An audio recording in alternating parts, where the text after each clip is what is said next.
Just 1 hour to go of the transfer deadline day. Nothing's going to happen, really. I don't think anything's going to happen. But Gonzo, it's the anniversary. Do you know what it's the anniversary of? Hammers chat. No, it's the anniversary of Jordan Hugo Day. Oh, there you go. Well, Jordan Hugo calls it Jordan Hugo Day. I call it Tax Self-Assessment Day. The football clubs call it Transfer Deadline Day, and Daniel Levy calls it Thursday. Oh, good joke. That's not bad for you, Gonzo. Look, the transfer window is coming to a close. What do you make of the transfer window for West Ham? There's not much happened, but what do you make of it? It's sorry, who's that to? Luke. Luke. Sorry, mate. That's all right. Yeah, no, it's the same old, isn't it, mate? I think the main thing for me is this this midfielder problem has been going on for about 2 years. All in. I watch every single one of you guys' videos, and every time you're always saying for years now, we're light in the midfield, we're light in the midfield, we're light in the midfield, and we're still there. We haven't got a CDM, and you know this goes far back as that Portuguese geezer we were going to get in. I can't remember his name now, but we were going to get.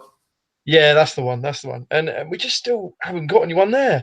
For me as well, I think when you pay for a season ticket as well, you pay for the year.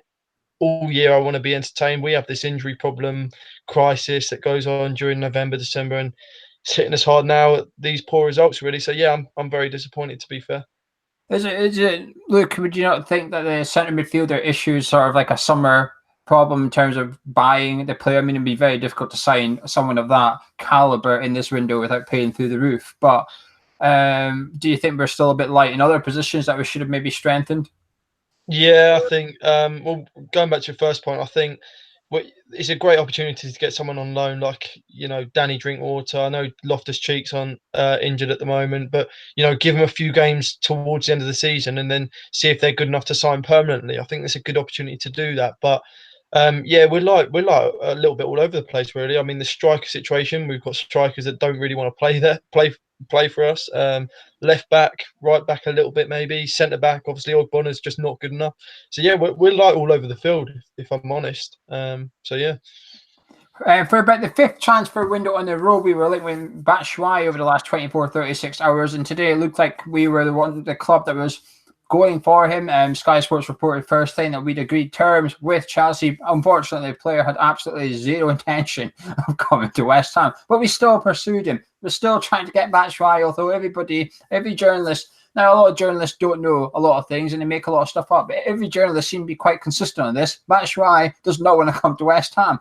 Every journalist seemed to know this somehow. It was almost like Batshuayi was telling everybody, I ain't going there. For some reason, we kept pursuing it. And then all of a sudden, we had to sort of accept he just didn't want to come to West Ham. Now, in the last 10, 15 minutes, Gonzo's come out on Sky Sports that he could be on his way to Selhurst Park on loan for the rest of the season. Spurs were trying to get him, but Chelsea were wanting, well, a lot of money off Spurs. And rightly so, Champions League rivals, if you like. Are you disappointed to not get Batshuayi, Gonzo? No, I'm not. Look, it's 5 minutes past 10, so I'm going to work on the assumption that any children are not in bed. So I'm going to swear in a second. Well, all the children should be. You should be in bed. If you're watching this, go to bed. So I'll tell you what, get your fucking bed. Yeah, exactly. He fucking hates us. It's clear. He has turned us down at every opportunity. Honestly. It's ridiculous. It's ridiculous. You know, we're it's the end of the evening in a nightclub and we're drunkenly stumbling over, asking if he wants to come back for a quickie. He ain't interested in anything at all, right? He hates us. He finds us absolutely repulsive. So can we please stop trying for Michy Batshuayi? And do you know what? I don't mind that he doesn't want to go home with us because I think he's a minger anyway. I think he's absolutely shit. I think he's a shit player. And I had to go remind myself of that ridiculous thing, whatever it was in the World Cup when in celebration he booted the ball against the post. He lacks any sort of skill, and it rebounded and ricocheted off and smacked him in the face, which is about the extent of his skill. So I don't care. I'll tell you what, though, apparently he was asking for 170 grand a week. I don't know where he get these delusions of grandeur from, these players. What makes him think he's worth it? They're so mercenary, all of them. He is useless. Do you know what? He might work out at Palace, to be fair, and I don't mean that. They've just got no centre forward at all. You know what I mean? So even a useless centre forward is going to be better than what Palace have got. Well, you know what? We've already got lots of useless centre forwards, so we don't need another one. Luke, what about yourself in regards to Batshuayi? I saw he did well when he was at Dortmund, but I would like him, but I think he's a bit better than what we've got. But yeah, he's demanding too much money for me, for the club, I guess. But yeah, not no. It's a shame he's going to go to Palace, I guess. But it's just annoying for me hearing the same players linked every single window, knowing that we're not going to get them. I think that's where the frustration comes from for me. I don't believe this high wage thing. I don't believe it. I just think it's a bit convenient. I think it's David Sullivan trying to save face. I think rather than David Sullivan say, listen, we wanted Batshuayi, but he just doesn't want to come to West Ham, rather than him saying that, he's thinking, oh, we need to make something up here. We need to pretend there's a reason he doesn't. We can't get him. The only way that fans will go, fair enough, Dave, is by saying he wants 160 grand a week. Otherwise, the fans will say, well, you should have been paying it, Dave. I don't get why we're chasing striker, in all honesty. I don't get it. Today, we know right at this point we've got 4 strikers. Unfortunately, 3 of them don't want to be here. 3 of them are wanting out of West Ham. The only one that does want to stay is Andy Carroll. Okay, so it's not an ideal situation to be in. But when we've only got 2 fit senior centre backs, I think there's more priorities than signing a 5th striker for the squad. You know what we're planning on doing? Playing Batshuayi centre back? Is that what the plan is? I'm not. I didn't really get it. It was almost like we were going after Batshuayi to make ourselves look busy. So the fans were like, oh, it's okay, we're going after Batshuayi. Because I said to Gonzo a few days ago when this Arnautovic stuff was happening, I said, this is taking all the attention away from the fact that we've done nothing else in the transfer window. Marko Arnautovic's drama is taking our attention. We forgot about the centre back. We forgot about the centre field. But now it's sorted. Now we know what's happening. Everybody's turning, going, hang on a minute. Where's the rest of the players? And we've just sort of woken up a little bit. I think the fan base has noticed that we're short in positions. We've obviously got beat by Wimbledon and Wolves in the last 7 days, which has obviously heightened people's emotions. Gonzo, are you disappointed for the window to be closing and the only player that we've signed officially in the window, Nasri was December, is a young Portuguese winger / striker? I don't mind in many respects. I do think that Nasri was a good deal. In that aside, I think the window's been horrendous for us. I think without the window, then Arnautovic would have had his drop later on in the season, and we would have progressed a little bit more. I think it's really hurt us, actually, this transfer window, with the way Arnautovic has carried on. So I'm actually pleased to see the back of it. I didn't really expect anybody to come in. Like everyone, I get a little bit excited. You start to believe the rumour a little bit when somebody says, oh, look, we're putting in a bid for Maxi Gomez. It doesn't matter if it's Maxi Gomez or anybody else. It's just, you think we're bidding 40 million for a player. It's a little bit exciting as a West Ham fan. It didn't happen. It's fine. I'm glad we didn't do the Batshuayi thing, and I'll probably make you right on that money, by the way. Palace aren't paying him 150, 160, 170 grand a week. They don't have that money. So he's obviously signed for them for less. I'm not disappointed, mate. I'm pleased. I'm actually pleased to see it close and we can sort of concentrate on the rest of the season. And I think what it does do is for players like Hernandez, who clearly wants to leave, he knows he can't. I just hope he now knuckles down and probably will leave in the summer, but hopefully he wants to put on a performance to showcase himself, to make other clubs come in and want to sign him. So that's all we can hope for, really. Luke, one player we were linked with continuously the last couple of weeks was Maxi Gomez. Now, obviously, it's gone very quiet today, but there's still rumours that we're trying to get something sorted, and we can still get it sorted outside the transfer window for it to happen in the summer. Are you disappointed, though, that we haven't got anything tied down while it's been Pellegrini's #1 target? And you can go back to the previous managers under David Sullivan, and missing out on your #1 target is an unfortunate pattern. Yeah, I mean, I personally don't know too much about him, although I do seem to have this trust with Pellegrini when it comes to his signings. Again, I did what you guys did. I looked on YouTube and nothing really stood out, but obviously he scored goals and that. But yeah, I guess ones like that are normally for the summer, aren't they? I think it's just what I'm frustrated at now is we've had 2 bad results, 3 if you like, in a row, and we go. I just wanted. I feel like the fans needed a bit of a lift with someone coming in or something happening, and also a couple of the players like Ogbonna and Obiang. I really start like to see the back of them quite soon. Really, I just think their latest performances haven't been good enough, and I think the lack of effort. Yeah, it's just a shame that I've got to wait till summer till they leave. Really. Gonzo, what about yourself? Do you feel that Pellegrini's not necessarily been undermined, but hard done by in the transfer window? No, I don't. I would probably be inclined to believe that he got far more than I thought in the summer. I thought many of us did. You look about the old videos, 60 million, and then for us to spend close to 100 million. I think there's two ways you can look at it. Actually, if he does get his main signing in the summer, be it Maxi Gomez, then actually that would be two seasons running that he's got his main signing because he was desperate for Anderson. So it could really go either way. I doubt there was any big promise for them to spend more than 100 million in a season. So I doubt that. If he's been let down, it's over the Arnautovic saga. Look, just quickly, one thing I was wondering earlier is Lucas Perez. Now, obviously, he's been linked with the Bundesliga, La Liga. He's still a West Ham player, and it's likely he's going to remain a West Ham player unless something changes in the next 3/4 of an hour.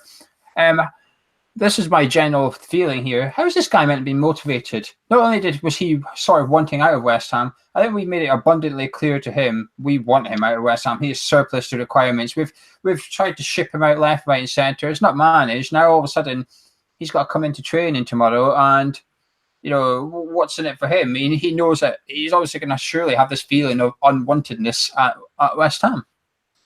Oh, definitely. I mean, he's obviously not suited to the English game, which is a shame. I'm sure he's a top fella, but yeah, he's just. I mean, to be fair, he's scored a few goals, and I'd be interested to see his goals in comparison to Hernandez. The problem is, I think, that obviously I think he is a good finisher, but he doesn't have much to his game at all. And I think he is actually quite a similar player to Hernandez. Just wants a simple finish in the box, and that is all his game. But when we're a side that is having 3 chances against Wolves, and we're not Man United getting 20 chances a game where Hernandez was suited to, and Perez would be suited to as well, we're not going to get goals from these players, and that's why they're just not going to work out with us, because we're getting little chances per game, and that is all they have to their game. So yeah, I mean, it's not nice when fans in the club mess you about, and you could be going here or you could be staying. I'm sure it's quite unsettling, but it's football, isn't it? Really. Throughout this evening, we're here for an hour until about 11 p.m. Ish. If it runs over, it runs over. And there's going to be different guests coming in and out. Luke, stay there because I've got a couple of questions from you from the live chat. But Gonzo's going to be disappearing off, and Charlie's going to be coming on in a minute. Gonzo, do you have any final words before you depart for the evening? I'll meet you again on a cup of tea at some point soon. No. I just would like to wish everybody a very, very happy remainder of transfer deadline day, and yeah, I'm gonna miss you two fellas. So I'll catch up with you later. Cheers, Gonzo. Anyway, cheers. Look, there's a couple of questions from the live chat which I'll ping over to you. Forever Blowing Bubble says, "What do you want from the rest of the season at West Ham?" I personally just want 100%, 110% performances, and I don't think that's too much to ask.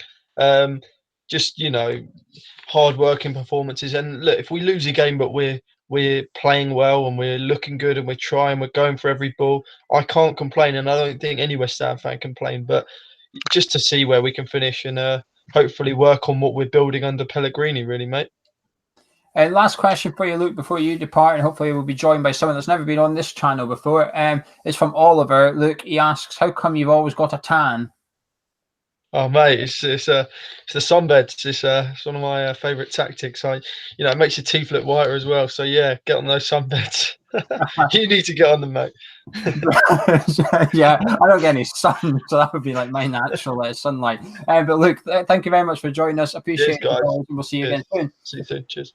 Charlie, are you enjoying deadline day? Are you enjoying the transfer window? This has been one of the most boring transfer windows I can remember in a long, long time. I was thinking about it earlier, and just the lack of big transfers. And outside of Pulisic going to Chelsea, which isn't even happening until the summer, the biggest transfer has been Newcastle United buying someone. What the hell is going on? That's how you know it's been a boring window, is when they're the big spenders. Yeah, it's all loan deals. To be fair, Leicester City have just signed Yuri Tielemans earlier today as well. I think that's quite a big transfer, but there's not much. The transfer window, I wouldn't say it's dead. I think it's an evil necessity in the middle of the window, but I think clubs are just starting to keep their powder dry a little bit. The bubble's starting to burst a little bit.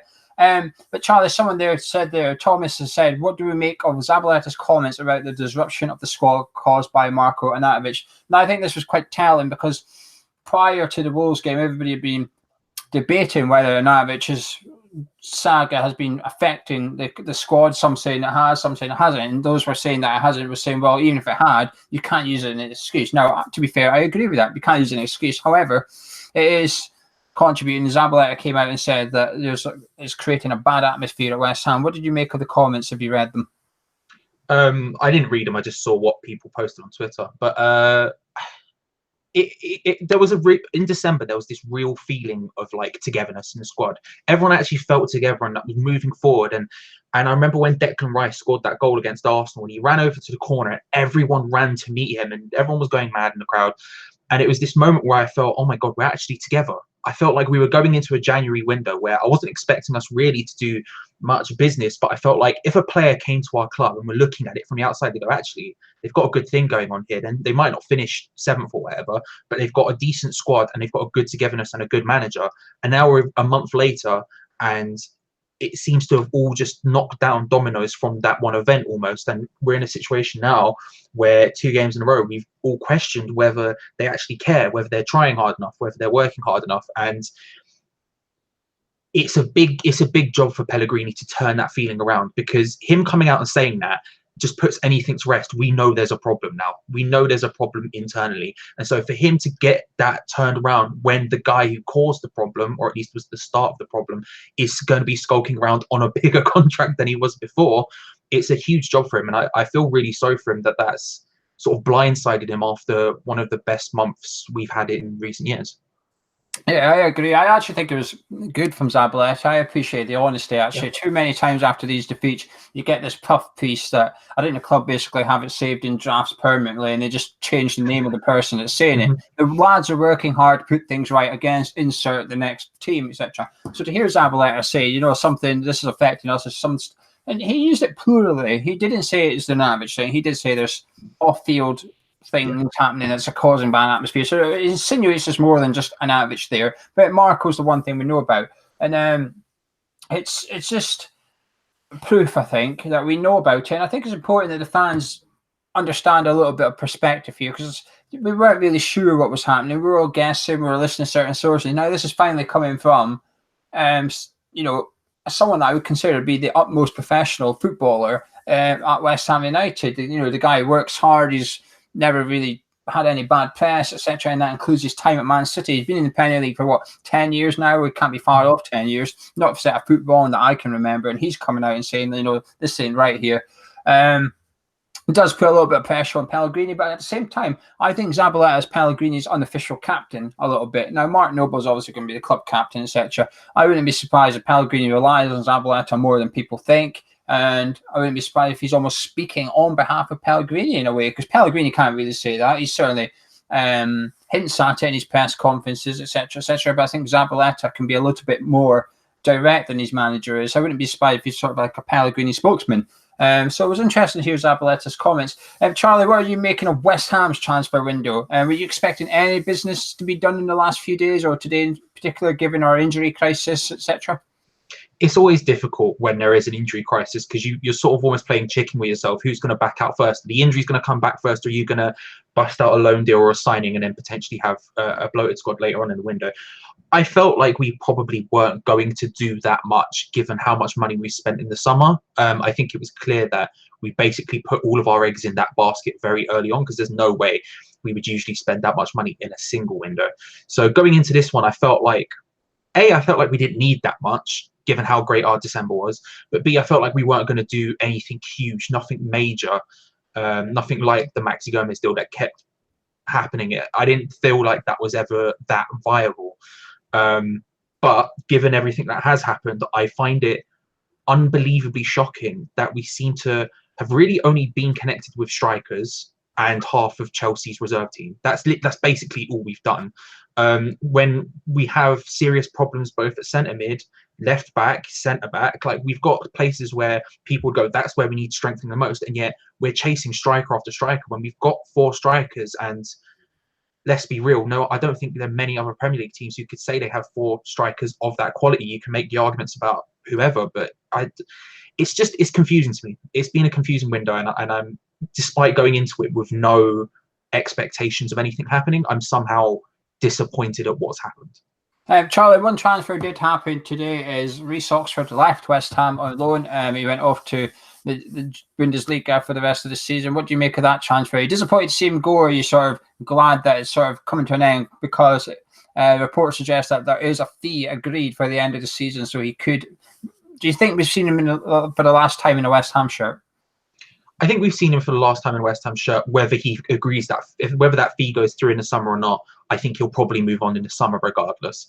I'm disappointed the way it was handled from the start. I think after that initial push, it was a situation where you had to sort of think about it and go, when can we include him? When can we work with him a bit more? When can he get included a bit more? And we seem to just continuously shun him out. That might be because of attitude problems or whatever. But the one time he actually got first-team football, consistent first-team football, at a team that were doing better than we were at the time as well, to be fair, we brought him back just so David Moyes could have a look at him for a bit. And then we're like, no, actually, he's not going to play. What was the point? The internet exists. Gonzo can look at any player he wants on YouTube any second of the day he wants. And yet, David Moyes can't do the same for Reece Oxford. It was a stupid situation, and his career has been massively halted because of the way we've handled it. But unfortunately, it looked like there was no path to the first team for him. If he wasn't getting even in the squad against teams like Wimbledon when we were playing as badly as we were, then the truth is he just wasn't going to get a game there. So any fee we can get from him at this point is a benefit. We were supposed to be joined by someone called Liam, but he's gone AWOL. I think he's bottled it. Hashtag Liam out. So we have been joined. Now, if you follow us on Twitter, you will see that we made our own deadline day signing earlier. We were joined by him just now. We've got Bez. Bez, what do you make of the West Ham transfer window? Are you satisfied and relaxed that we don't actually need anyone, or are you a bit disappointed / pissed off that we haven't signed anybody at all? I'm not pissed off. It's the same shit, different season, isn't it? Really, it's.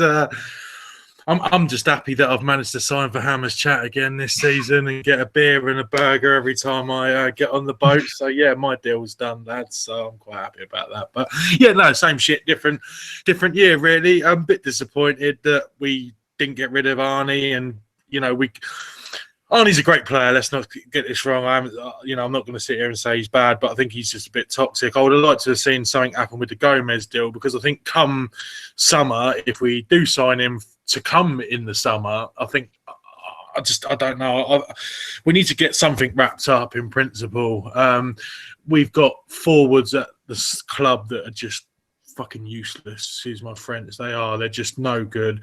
I can see Carroll getting an extra year extension at the end of the season. I just think we're going to struggle. I would settle for mid-table now.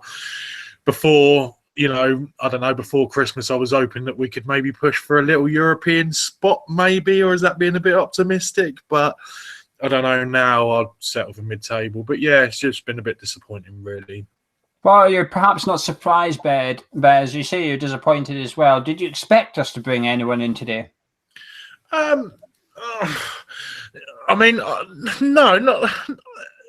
I suppose you're always hopeful that something will happen. I suppose that's just being a football fan in general. The transfer window comes, everyone's linked with players.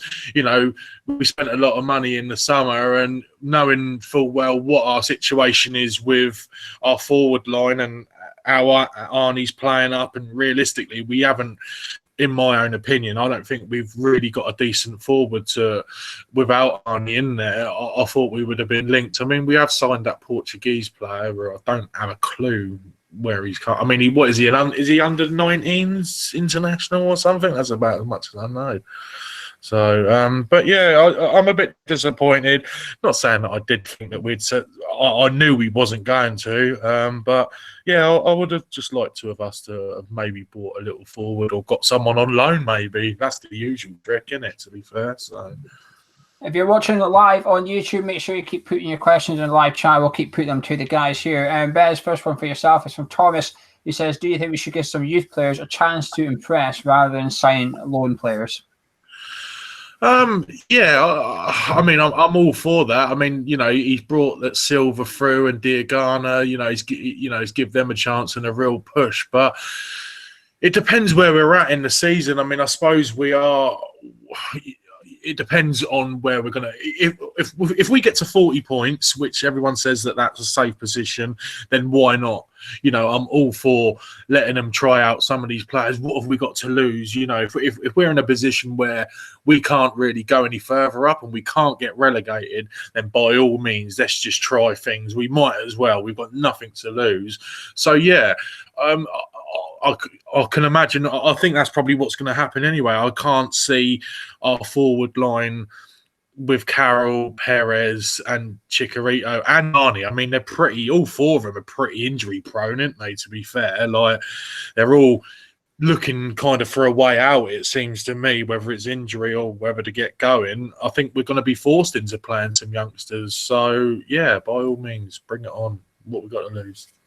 Charlie, do you agree with that? I mean, the under-23s are quite light of players themselves, actually, because there's a lot of them going out on loan. I think there was a couple of clubs wanting a couple of our under-23s, and I think we've had to turn around to them and say, sorry, we're done. You know, our squad at under-23 level is now thin enough.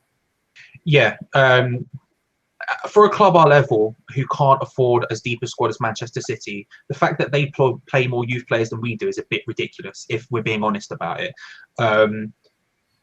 There's always a struggle between whether you want amazing depth of team with squad of first team players who have played everywhere and done everything, or whether you want youth players to bolster that. The thing is, with us and the money we've got, we should be giving people like that a chance. We've seen it with Garner when he did come in, how it can work out, even if that run was short, like it was 7, 8 games of him, but he played incredible in those 7 and 8 games. And we should be looking to give people opportunities as and when we can. And unfortunately, now we're out of all the cups. It's only Premier League football. But that's the thing I always think is almost a blessing in disguise with these injury crises, is we might get to see some of those players. And unfortunately, we haven't got to see enough of them yet, hopefully. But if Pellegrini has made decisions on some of these players, like we keep hearing, if he looks at Masuaku and goes, actually, I don't fancy him, try out a youth left back, try out a youth centre midfielder, try out whoever it may be, give them the opportunity, because they're the people who are going to be here long term, not the likes of 29, 30-year-old or Bono, or whoever it may be. Interesting. Bez, a couple of last questions for yourself before you leave us and get replaced by Mike. The first one is from Forever Blown Bubbles. He says, would you take 7th and Europa League next season? Interesting question, because a lot of people are saying the squad needs overhaul before we enter the Europa League. I would take it just so we could have an away day abroad. I mean, I would just like to have some fun, like going and watch West Ham. I mean, you know, I don't know, out of the 40 fixtures that we have during the season, we probably have 8 to 10 that we can actually go mental. But yeah, mate, if you said to me 7th Europa, mate, I'd be there in a flash. I wouldn't even question it. Do pigs fly on Forever Blown Bubbles? You know what I mean? Come on. I'm there, mate. I'll book me flights right now if you tell me that that's happening. You're going abroad soon. You're going to Cardiff. Yeah. Snazzy Azzy, last question for yourself, Bez. Snazzy Azzy says, who's the best football player at Hammers Chat, and can we sign him for the first team? Who's sorry? The best football player at Hammers Chat. It's the fun question. Who's the best football player at Hammers Chat? Yeah. I don't know. Who we got? I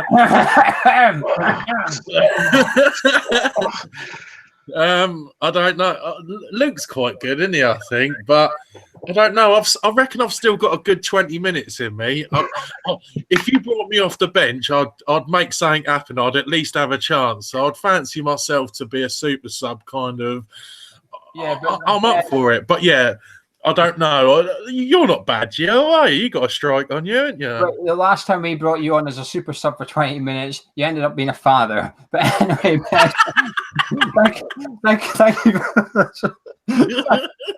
thank you for joining us, Bez. I appreciate it. Right, I'm off, lads. Right, I'll see you later. Have a nice evening. Bye. Anyway, enough of that. Charlie, now I'm all flustered.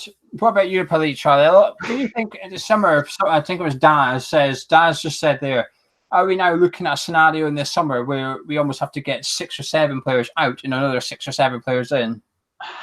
Potentially. I think we're looking at a situation where we're starting to see which ones are actually going to make the grade under Pellegrini. And it's unfortunate that the previous seasons, some people have maybe been able to skirt over it. Maybe playing in a back three is the only way Ogbonna can look half decent. But because we were playing in a back three, he looked fine. And then the second we get in a new manager who wants to play four at the back, he just doesn't work out. And I think it's unfortunate that it's taken for us to go on such a bad run of form and such a bad run of fixtures and miss going seventh so many times for us and go out all the cups for us to go, actually, he's probably not going to make the grades for an upper mid-table side. And I think that's massively disappointing.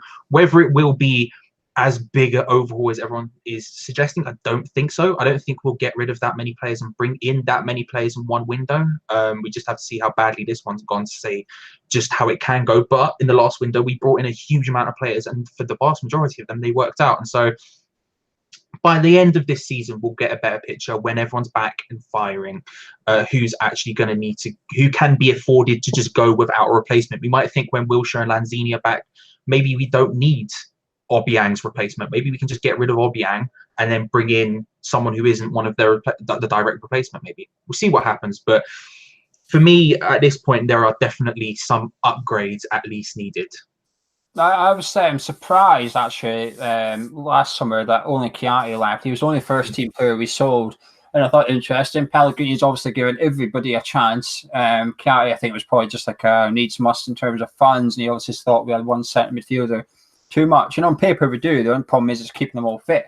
But so this summer, I think, is when Pellegrini, I think Daz could be right. I think we could see about 5 first team players leave, and then you've also got 2 or 3 players that are, you'd forget their first team. Sam Byram, Jordan Hugo, and Milson Fernandez, 3 players out on loan who can all command probably about over 10 million between them as well, which is a lot of money, really. Like you said, you get rid of those 3 players, you only bring 1 in, don't you? So I think there's going to be a lot of changes in the summer. I think Pellegrini's now marking the cards of a few players at our club. We can all rattle them off: Ogbonna, Masuaku, Obiang, etc. We've been trying to shift on 3 of our, well, to be fair, all 4 of our strikers have been trying to get rid of this window if the prices were met. We all know that Hernandez is available. If someone's coughed up money, we were trying to loan out Perez. Andy Carroll's just here because no one else can afford his wages, and Marco Arnautovic wanted out. And by the sounds of it, Pellegrini was happy to see him go as long as the Maxi Gomez fee was recouped, so we could go then sign his number 1 player. So I think we're going to see a lot of changes in the summer, and I just hope that that's why. I think the reason we've not done much business this window is because when you sell a player to buy a player, there's usually a gap. We cannot go because of our fixtures coming at us and because of our thin squad. We don't have enough players to go without a certain player for a couple of weeks, for example. We could never sell Ogbonna and get a replacement in afterwards, because what we're going to do in the meantime, we don't have an option. That's why I think we were trying to play around the strikers, if anything, because that's the only position that we do have sufficient players on it. We were to sell Andy Carroll at the start of the window and not replace him until the end of the window. We'd have been fine with Perez, Arnautovic, Antonio if he needed to be, Hernandez, etc. So that's why I think we'll see a big overhaul. Daz is also saying, do you think we should move Zabaleta into the centre-back position until Balbuena's back? I mean, anyone's better than Ogbonna, I guess. I mean, the thing with Ogbonna is we've seen in the past that he at least has the capability, or there is something there. There is a semblance of ability there. He just doesn't seem to care, and he's never been one for recovery runs. Even when he was playing in that back 2 at Upton Park with Winston Reid, and that was the best he's ever played in a back 2, he still was incredibly slow tracking back. It really was depressing to watch, and so there is something there. It's just he doesn't seem to, either he's lost it through injuries or time or whatever, but he just doesn't seem to work anymore. And I think moving Zabaleta there would be a risk. I think I would say in general, I wouldn't get too far ahead of ourselves with Ryan Fredericks. I think he's had 1 good game and that's it. And even then it was 20, 25 minutes. He looked very good against that, but that was also against a Wimbledon team who were sitting deep. So we will see what happens. I want to give him his chance. I would maybe argue moving Zabaleta into defensive midfield before centre-back. I would maybe put him in defensive midfield alongside Rice or something like that, and maybe a third player, Nasri, Snodgrass, whoever, maybe Noble. But I don't think we should assume that Brian Fredericks is going to make it yet, because the games before the last one he played, I was not I was not convinced at all. And if anything, I thought he was probably would be safe to move on in this window. Anyway, we're joined by Mike. Mike, while you might not have a transfer exclusive, by any chance, do you have like a video/series on the forum channel exclusive for us? I do, yeah. In as much as what? What do you mean? In what way? Your show. Oh yeah, my show will be back in the very, very, very, very near future. Well,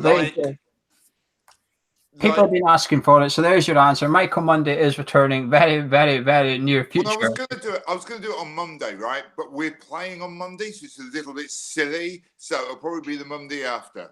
Fantastic. Anyway, Mike, today's deadline day. We've got 23 minutes left of the window. What do you make of West Ham's transfer window thus far?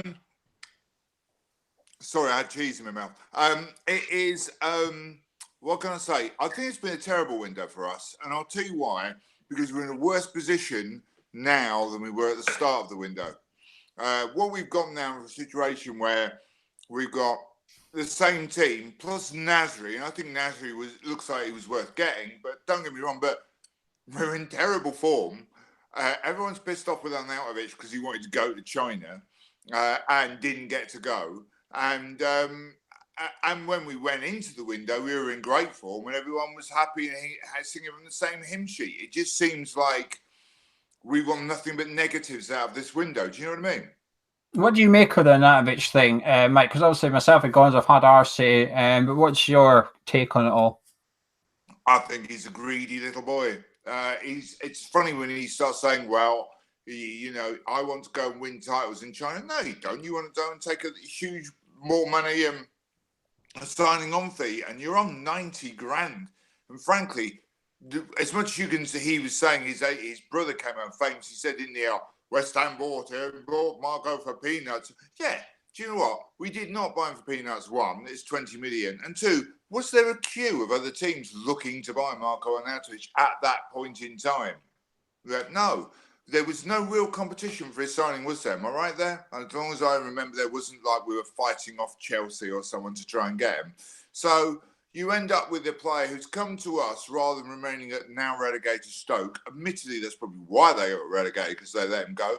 It was Moyes who had come. The only real contribution that Moyes made was playing Arnautovic through the middle. Turns him into a striker. That all happened at this club, which now makes him a valuable commodity. And then he wants to cash in on that straight away. He owes us at least a season or two before he goes off to North America or China or whatever. So I'm quite appalled by his behaviour, really. And I'd rather he'd gone. I've got to be honest with you. I think he's an absolutely brilliant player when he is his chest puffed out and he wants to play. But you know what? I'd rather he'd gone. Yeah, more myself as well. And we'll start taking questions from yourselves in a live chat, so get them into Mike, Charlie. I'll be rifling them off to them. We've never really done a Q&A with guests before. This is a bit different. Mike, what is the plan for West Ham between now and the end of the season? Is it just a case of putting over the line, come in, hopefully squeeze into the top 10 and slap a successful label on it and wrap it in a bow tie and give it to the fans of West Ham? I'll tell you what I think it's about. I think that's what the whole season's about. It's establishing the Pellegrini style of football. It's been a massive sea change to what we've had. And I'll make it clear, I really like the style of football we play under Pellegrini when it works. Obviously, not the last few games. But if you look at what we were playing, since we moved to London Stadium, you use that as a cut-off, yeah? Since we moved to London Stadium, we've been playing some pretty appalling football. And we talked about this many times at the games, yeah? It's been turgid, it's been depressing, it's been defensive.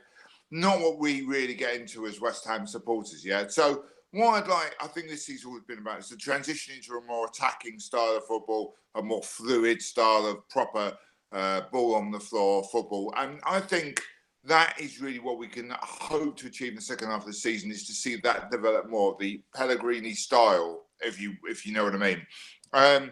Maybe it's an additional bonus. We can see some of our injured players start to come back. Apparently Lanzini's about a month away. I don't know if Yarmolenko could return at some point this season. It would be great to see some of them start to be integrated back into the first team, and say, hopefully Wilshere as well. I mean, we've got some absolutely brilliant players who are crocked.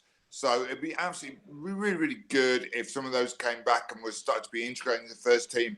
And finally, I'd like to see some more of the quality youth players. I'm not quite sure who's there because I haven't been able to see the youth team this season. Last season, I did a few times, the under-23 team, and see how many of those players can start to be given a bit more game time or a bit of game time if we haven't had them already. So I think that's what I'd like to see from the team. I'd like to see the development of the style of football, maybe a few youth players and the turn to injured players.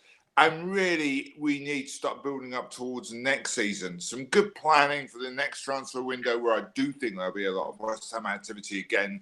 And I think next season we're a top 6 club. I genuinely think that if we can get the team properly fit and we can bring in probably 2 or 3 more players. I genuinely think we could be a top 6 club. But you might laugh. I mean, people, I'm getting comment. I'm being laughed at by a Spurs fan across the room from me now, and who thinks that's laughable? But we're not that far off. Well, we've got some interesting questions coming in on live chat, some tasty ones here. First of all, we're more a comment than a question. I'm going to chuck the question to you, Charlie.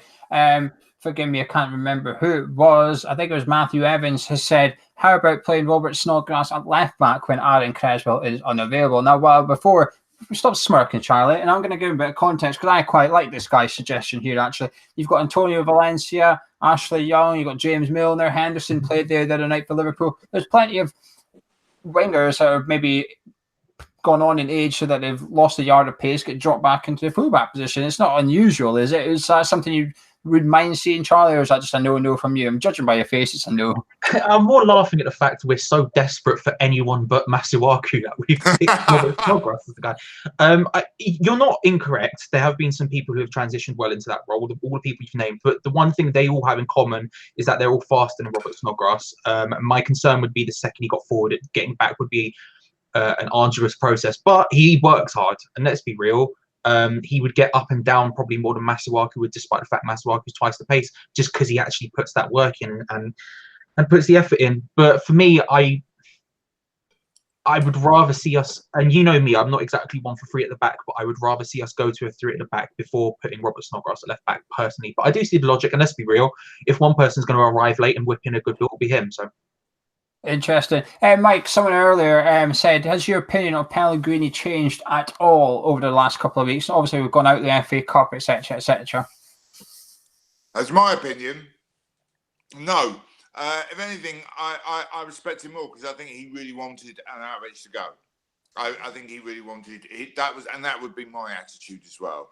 And no, I think Pellegrini's a top coach. He's a better coach than the team of players, if you see what I mean. And no, I think he's the right man for us. I'm amazed we got him, frankly, but my opinion hasn't dwindled for him at all. How about you? What do you think? Fun question time, Scotty D. Mike, Scotty D says, if you could bring in, this is for both of you, if you could bring in one realistic player before the deadline shuts in 15 minutes, bring them in right now, click our fingers, realistic though, who would you bring in, Mike? Oh my God. You put me on the spot. Realistic. What do you mean by realistic? Realistically, no one's coming because we know that. If there's a player we've missed out on, right, if I just gave you 40 million right now, if you had a 40 million pound check, as long as that player is realistic in terms of he would come to West Ham, who would you bring in? I would look at someone for midfield. We really need someone in midfield. I genuinely don't know who that person would be because, you know, Julius has paid a lot of money to know that, and you put me on the spot here, and he would have had the months up to the transfer window to spend that 40 million. We really need to do something about our midfield. Even when Wiltshire comes back to full fitness, it's just, and Lanzini do, we still lack someone in there with a bit of muscle and a bit of a box-to-box edge. And I would say that was a priority. Is that a good enough answer? Not really, but never mind. Kind of. I get what you're trying to say, at least. Charlie, you've been sitting there stroking your beard, which I think it means you're thinking. As you're thinking time's over now. So stop stroking your beard and can we get your answer, please? Oh, I was trying to come up with someone that wasn't Gomez. The second you said 40 million, my brain just went Gomez. I I agree. I think if I was to bring in one person off the bat, it would be someone who would be a defensive-minded centre midfielder who has the ability to dribble more than he does anything else. I think what we saw against Wimbledon, which was shocking to me, was just how easily pressurised our two centre midfielders were, and then our game completely fell to pieces. Although I think Pellegrini plays a passing system, I think we do need someone deeper to sit next to Declan Rice, who is capable of taking the ball around someone in the same way Moussa Dembele was doing for Spurs for such a long time. I think that's the sort of person I would look at. Now the answer of the person who I'm going to say, which is not someone who's come into my head. I have the answer to both of your players because you both. I've got one. I've got it now. Ndidi. Well, wait, hang on. Ndidi's my number. Everyone that you watch the show, so Mike, so you know I like Ndidi. But Ndidi's someone that I think would cost more than 40 million, though. But actually, there's someone else in the Premier League I think fits what you two want, and it's someone I genuinely pray we go after in the summer because he's going to get relegated, and that's Phil Billing of Huddersfield. I think he's got exactly what we need. I think he's got the legs. I think he's got endeavour. I think he can tackle. I think he can pass. He doesn't really have the shot on him, but you don't need him to have that because as long as he can run up there and the pitch and give it to someone else, it's fine. He doesn't need to shoot. But he's got everything else I think it takes, and I think he is our answer. He's 22 years old. He's just a fantastic footballer for his age. I don't think he would cost the world either. I think he'd have change like that 40 million. Maybe not enough to go get another top quality player, but it would cost less than 40. And Billing's someone I really like, but also he can play the defensive side really well. So I think if there was a game Rice was missing for it, and I mean a game, I think Billing would step in for that one game.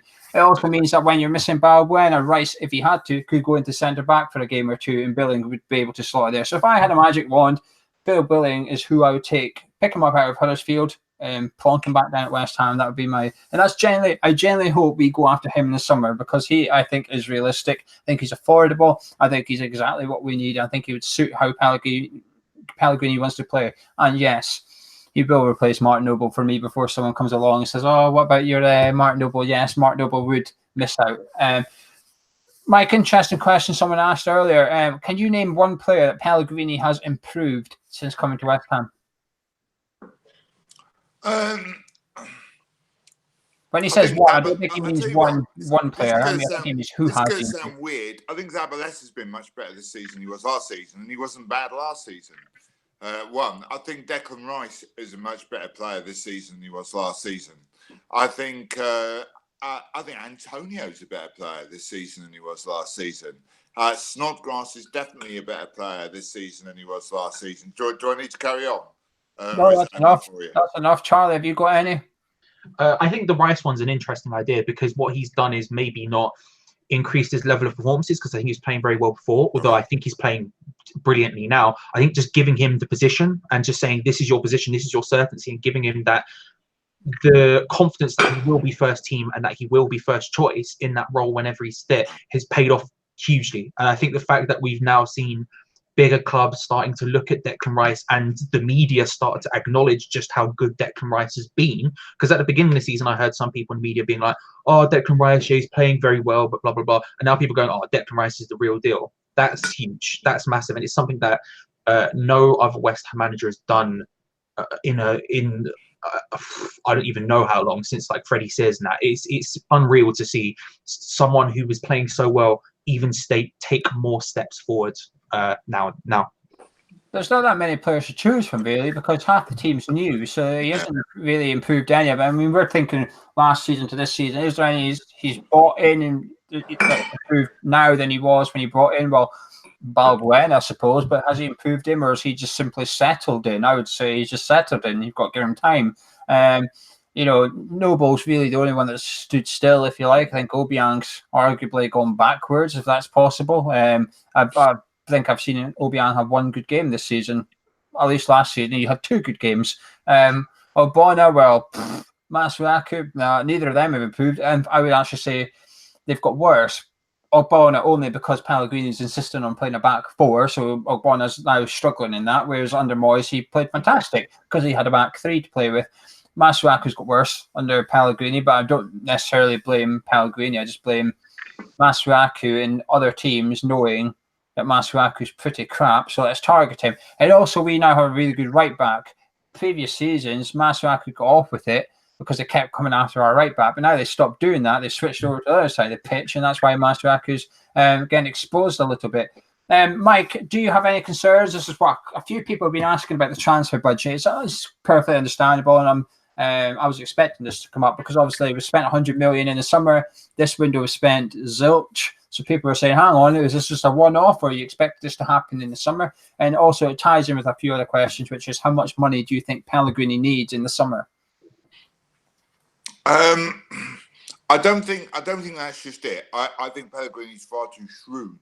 I would suspect the amount of money we spent in the summer was tied in with Pellegrini coming here. And I think if Pellegrini signed a 3-year deal, he would be looking at, he would have set in stone what the minimum requirement is for him to have to spend in that time. He knows above as much as we do, and I think we all know that the squad still is only halfway through its overhaul that it needs doing. I think you've alluded to that many times on the channel before, that it still needs at least another summer window of Pellegrini and Helios doing their thing. Yeah.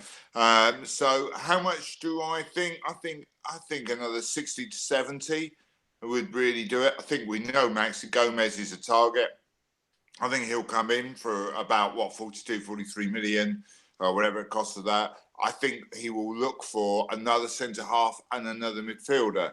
Whether they are up and coming ones or Balbuena type steals, or whether we're going to get some more name players come through, I don't know. But I still think 60 to 70 would do it. And then you could probably phase down the spending back to previous levels of 30 to 40 at tops, you know. But I do think we need another reasonably expensive window to push us over the edge if we're going to really get up to the top 6-7 mark. Well, that was my next question. I was going to ask you, Mike, if you did spend 70 million, what's our aim for next season? I genuinely think we could knock around the 6th, 7th, maybe even 5th mark. I don't think we're that far away. I know it sounds silly when we just been 3-0 by Wolves, but that was an exceptionally bad performance. If you look at why we've been good, and obviously if you look at the entire first team we're pretty much missing of injuries, then I don't think we're a million miles away from doing that. I think Pellegrini's a good enough manager to take us into the top 6 or 7, and I think that it would be really interesting to see what happened if we had. We are missing a striker. We're still a bit light in midfield, and we don't have any cover for Balbuena when he was in. Who knew Balbuena was going to be such a key player for us when he came in? None of us had heard of him before. He wasn't very much money. We just assumed he was the cover, but he turned out to be a really, really good defender. And I really trust what the guys are doing there, Helios and Pellegrini, because of that. I don't think we're that far. I know it sounds silly, but we're not that far off. Mike, I'm going to come back to this after the summer transfer window. So the last question on the transfer budget, you said 70 million. Will we have a 70 million pound net spend in the summer? Yes or no? 60 to 70, yeah. Okay, I'll take 60. I'll go down to 60 then. So you're saying we will spend 60 million. That's your prediction? Yeah. Yeah. I mean, obviously, net spend isn't a be-all and end-all, because, listen, if Hisalos can go and find 2 Balbuenas, then we don't need to spend 60 million, do we? But at the same time, it's a rule of thumb, really. It's a rule of thumb. Charlie, what about yourself? How much do we need to spend in the window, and do you think he's going to get it? I think we need to spend as much as we can give him. I think we can't, as much as I'd like to believe that Pellegrini and Huselos have the ability to go and find another Balbuena, I'm not sure it's feasibly possible for us to consistently do that. If we take a punt on 3 of them in the summer and 1 works out, then I think we're doing very well in that by those metrics, if I'm being honest.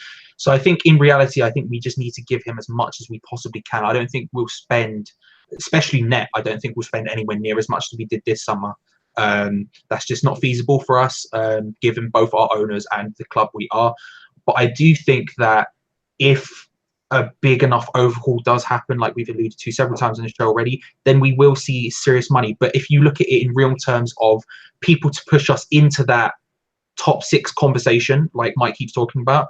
You know, Maxi Gomez is a guy who could feasibly push us into that, but he's also going to cost us 40 million, and that's sort of, we're missing like several key pieces of that. If you look at all of the teams above us, you could even include Everton in certain aspects. If you look at all the teams above us, they have a few of those really, really great players. We have one consistent one in Felipe Anderson right now. We have one potential one in terms of Lanzini and Rice. But outside of that, we're missing bits and pieces. So it's going to require us, I think, a bit longer to get there. But money-wise, I would say net spend probably 50 million. But I think realistically, to move forward, we need more than that.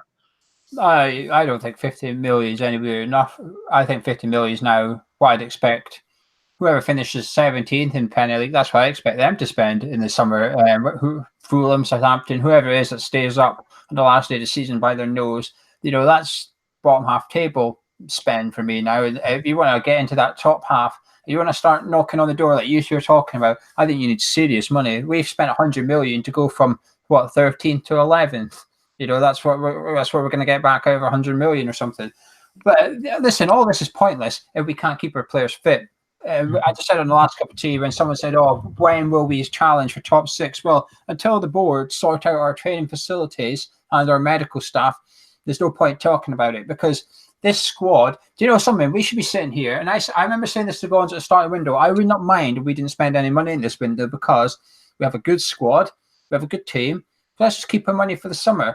But things have changed since then. Balbuena's got injured, and Arnautovic just had a huff. So things have drastically changed. And now I think, well, we had to get someone in. I don't know why we've not gone for a centre-back on loan. There must be one out there we can get. Gary Cahill's the obvious one, but I think there must be at least one other centre-back that was feasible today for us to bring in, even if it's just for the body for 4 weeks until Balbuena's back, even if it's just to give Ogbonna a boot up the arse, because right now that bugger is comfortable in centre-back. He knows there's no one else to take his position. He's sitting there knowing that if Pellegrini wants him out, he's got to shuffle about his team, or he's got to bring in a kid who's never had a minute of Premier League football. If anything, he's probably relieved today because the one kid that could have took his place is now out on loan to Germany. So he's thinking, oh, even less.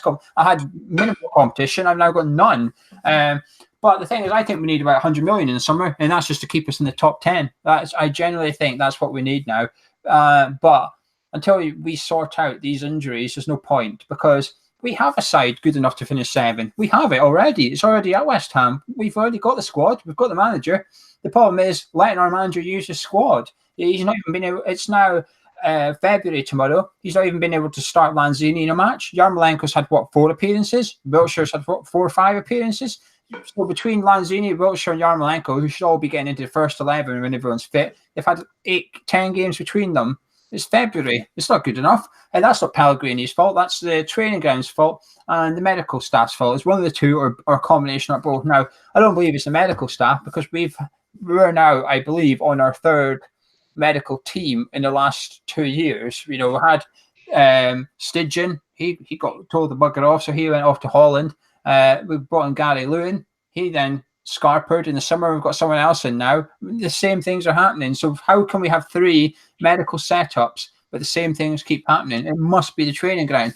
Then you see the plans come out for what they're building at Chadwell Heath. It's an inflatable tent.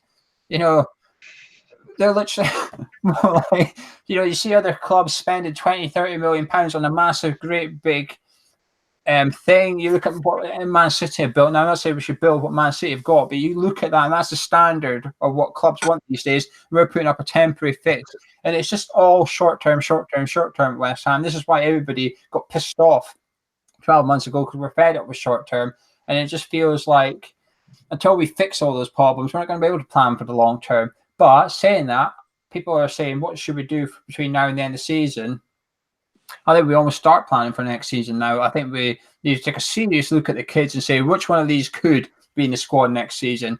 I'll be surprised if any of them, except Diangana and Rice. Well, let's try and get Diangana some game time. Even if you don't really want to play him, put him on. Try and find him somewhere. If you're 3-0 down against Wolves, when we were getting beat by Wolves, Pellegrini, I know you've done 2 subs already, but that 3rd sub, instead of putting on Hernandez doing nothing, put Connor Coventry on. Say, right, off you get, Connor Coventry, on you go. Listen, the game's over. Go out there, do what you want to do for 20 minutes. And then let's just see. Because It's the only way you're going to find out if they're good enough. We did it with Dean Gannon, and we thought, oh, hang about, this boy can actually hold his own now. Now look at him. He's in the first team squad. He got a place by accident, and he's kept it. So I think now we need to work out who's going to be here. But then this is the whole dilemma, really, because Pedro Obiang is a prime example. He's not going to be here next season. So do you play him and put him in the shop window and try and get his price up a bit, or do you not play him, but you're going to lose £1 or £2 million off his asking fee in the summer because it's quite obvious you don't want him anymore? It's a no-win situation. Unfortunately, anyway, I'm going to stop going on him here. Charlie, Pellegrini, has your opinion on Pellegrini changed since a month ago? We're out of the FA Cup. We've not brought any players in, and there's changing room. There is changing room unrest right now. It's not significantly changed. I've got concerns about him, but it's not significantly changed to a point where I'm worried about our long-term future under him or want him to leave before the end of his career contract or anything like that. I still believe. At the beginning of the season, we did a video about who we believe should take over the club. And I said Pellegrini was bottom of the list of the people we had discussed that day. But between then and now, he's made a believer out of me in a lot of ways. And I think actually he is the right man to take us forward, even if it is for what is considered long-term nowadays, which is 3 to 4 years in management. He is the guy I think we should take forward. But you've mentioned it countless times, his substitutions sometimes can be the most bewildering, baffling things you've ever seen on the planet. I think I'm not convinced he knows what formation he wants to play. Sometimes we seem to play 4-4-2, sometimes we play 4-2-3-1, and there seems to be no rhyme or reason why we switch between them. The Wolves game is a prime example. We shouldn't have been playing the formation we were, and yet we did. Yet we've played the formation we should have been playing, and we didn't play it. So there are concerns. I have concerns about him maybe realizing that he's not at a bigger team, and that he needs to make those changes sometimes. However, I still believe categorically he's the man to take us forward, and that hasn't changed since the beginning of the window. Yeah, I mean, I'm for the record, I'm still 100% behind him as well. You're right, he does make mistakes, but name me a Premier League manager doesn't. I've seen Pep Guardiola make mistakes in the last month in the Premier League, losing games. It's got beat 2-1 by Newcastle, for example.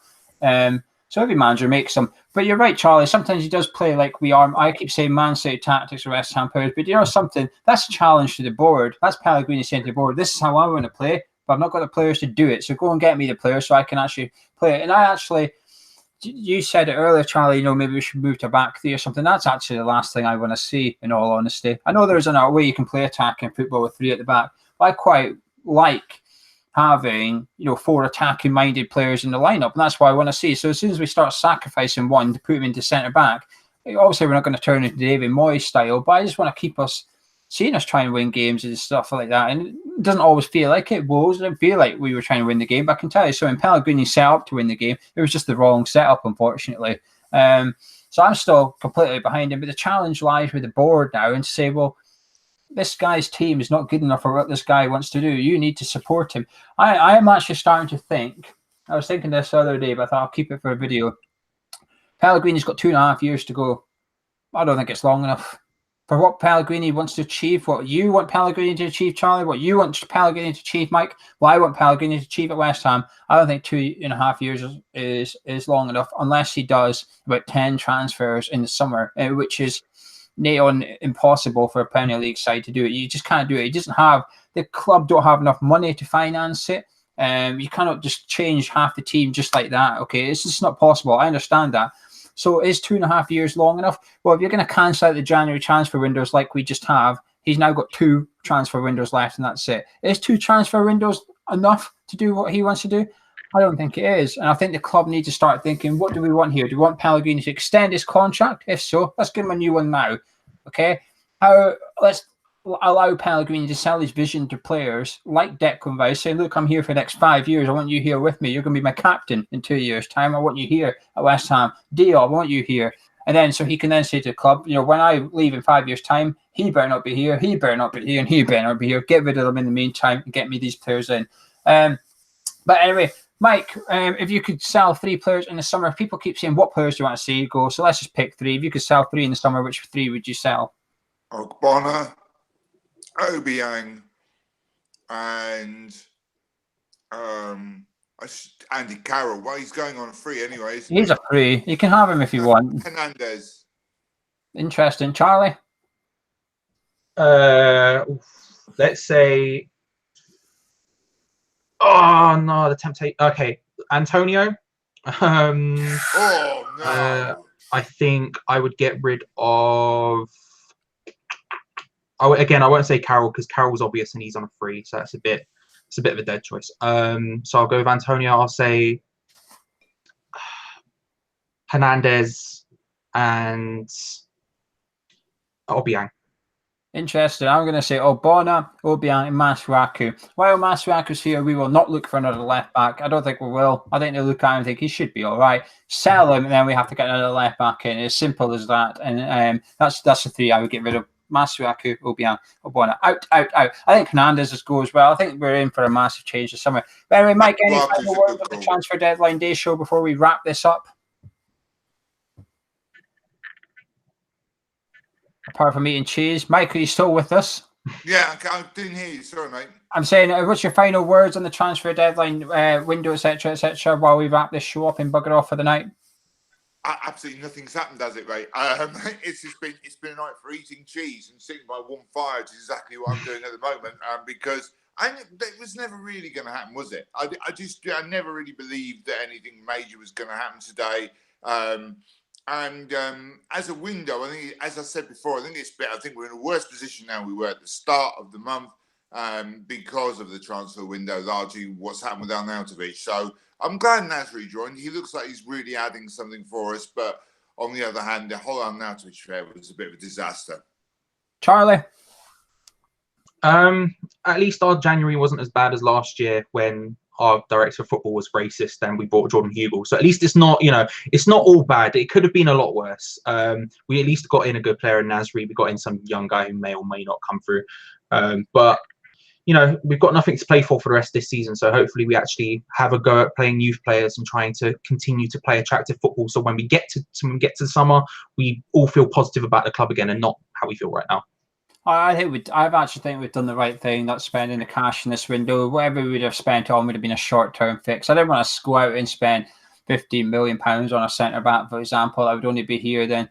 Someone said we should sign Gary Cahill because it'd be cheap. Well, I don't want to see Gary Cahill next year. We'd have happy had him for a short-term fix, but I don't want to see him next year here. Danny Drinkwater wouldn't really be keen on seeing him here next year either. So I'm glad we didn't go splash of cash on these players. Keeping it, but I do think we've missed a trick not getting in bodies. Pellegrini after the game said, well, he didn't excuse the performance against Wolves. He said he's now only got 15 fit senior players. The squad's 18 man. Now I know we've got a couple of youngsters, etc. That's good enough, but nobody's coming back. Nobody's coming back to training next week or the week after. Lanzini's still a month away. Wilshire's God knows where. Winston Reid, I swear, has ordered a coffin. It's getting that serious. I actually think he's planning his own funeral at this point. Balbuena's still another 4 weeks away. There's no one coming back in the next week or so. So when we go to play Liverpool, we've still got the same squad as we had against Wolves. There's nobody new to add to it. If I was Pellegrini, I'd be a bit disappointed that we've not been able to get someone in because clearly he wanted something to happen. Otherwise, we wouldn't have been trying to get in one or two players. We wouldn't have been trying to shift on one or two players. So I think Pellegrini's wanting something to happen. I just think he's been let down a little bit by whether it's Huselos or Sullivan or both. The one or two are to blame today, I think. But something letting down a manager in the transfer window.